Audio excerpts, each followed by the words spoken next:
Former Prime Minister Datuk Seri Najib Razak starts serving his 12-year jail sentence today after the federal court dismissed his appeal against his SRC International conviction. Chief Justice Tun Tengku Maimun Tuan Mat said today the SRC case was a straightforward one involving abuse of power, criminal breach of trust and money laundering. She said Najib's appeal was devoid of merit and his defence completely inconsistent and incoherent and unworthy of belief. She also pointed out that Najib did not dispute the fact that 42 million ringgit had entered into his personal accounts, but merely denied knowledge of it.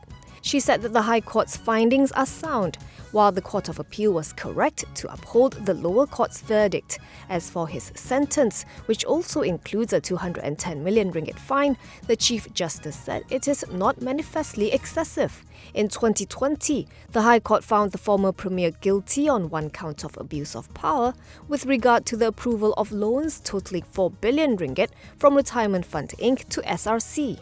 He was also found guilty on 3 counts each of criminal breach of trust and money laundering involving 42 million ringgit of SRC funds. The verdict was upheld by the Court of Appeal last December. Accompanied by his family, Najib told the court before the verdict was read that the might of the judicial machinery is pinned against him in the most unfair manner. He has consistently denied wrongdoing and regained popularity among his supporters, hundreds of whom gathered outside the court today to show their support. It remains to be seen what Najib will do next. One way out would be to seek a pardon from the king. He could also file for a review of the federal court decision.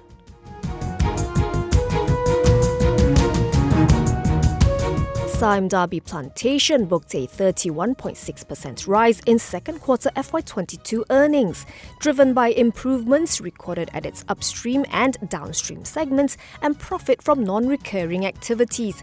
Net profit rose to 812 million ringgit, while top line for the quarter recorded an increase of 26.8% to 5.59 billion ringgit.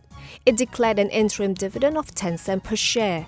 For the 6 months ended June 30th, net profit rose 29.7% to 1.53 billion ringgit on the back of revenue of 9.97 billion ringgit, which improved by 23.4% year-on-year. In a statement, the group said buoyant crude palm oil and palm kernel prices continued to support its stronger year-on-year performance, although its fresh fruit bunch production was hurt by a prolonged labour shortage experienced in its Malaysian operations. In the second quarter, average realised crude palm oil prices rose 44% to 5,213 ringgit per metric tonne, while average realised palm kernel prices rose 40% to 3,339 ringgit per metric tonne. Group MD Muhammad Helmi Othman Bashar noted the current labour crunch has affected productivity, whilst new measures instituted to create a better working environment have increased the cost of production. To address these issues, he said Sime Darby Plantation has taken steps to mechanise, automate and digitalise work to reduce labour requirements. Barring any unforeseen circumstances, he said the group expects performance for FY22 to be satisfactory.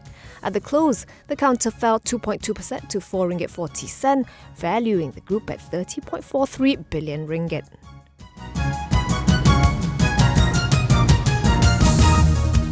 Matrix Concepts Holdings says net profit for the first quarter of FY23 jumped 48.4%, driven by a significant increase in revenue contribution from its residential and commercial properties.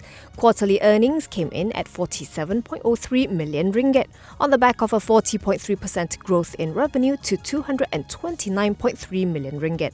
It declared a first interim dividend of 3 cents per share. In a Bursa Malaysia filing today, the property developer said it recorded improved top-line contribution primarily from its flagship Sendayan developments as well as industrial property sales at Sendayan Tech Valley. New property sales were healthy at 309.2 million ringgit in the first quarter of FY23, up 2.7% from 300.9 million ringgit previously. Matrix Concepts said demand for its affordable premium products remained strong despite the end of the government's home ownership campaign, increase in interest rates and the current challenging environment. Its chairman, Datuk Muhammad Haslah Muhammad Amin said the all-round improvement in the first quarter performance shows a positive growth outlook, and the developer has lined up launches of more than 1.5 billion ringgit across Seremban, Johor and Klang Valley in FY23. At the close, its share price rose 0.4% to 2 ringgit 29 cent for a market capitalization of 1.91 billion ringgit.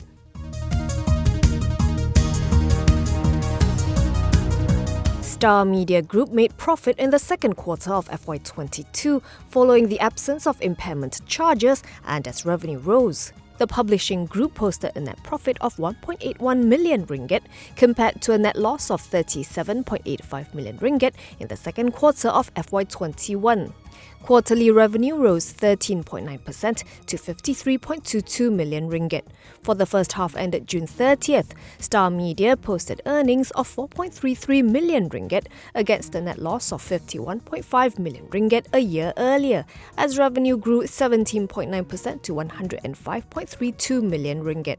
Star Media said the resumption of economic activity has led to an improvement in consumer consumption, which in turn resulted in an increase in advertising bookings as companies have resumed operations at optimal levels.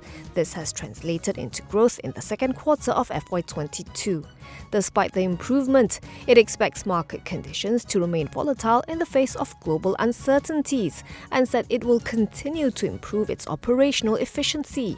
Star Media's share price closed down 1.64% at 30 cents today for a market value of 221.57 million ringgit.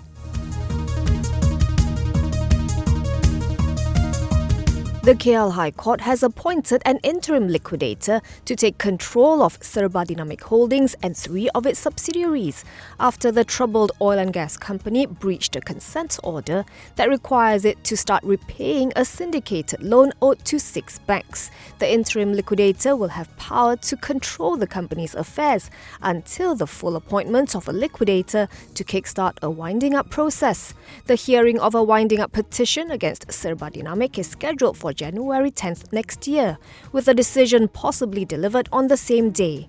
Under the consent order entered into by the parties on June 8th, the syndicated financiers were supposed to receive repayment of the first tranche of the scheme debt, equivalent to 7.5% of principal outstanding, on or before August 12th.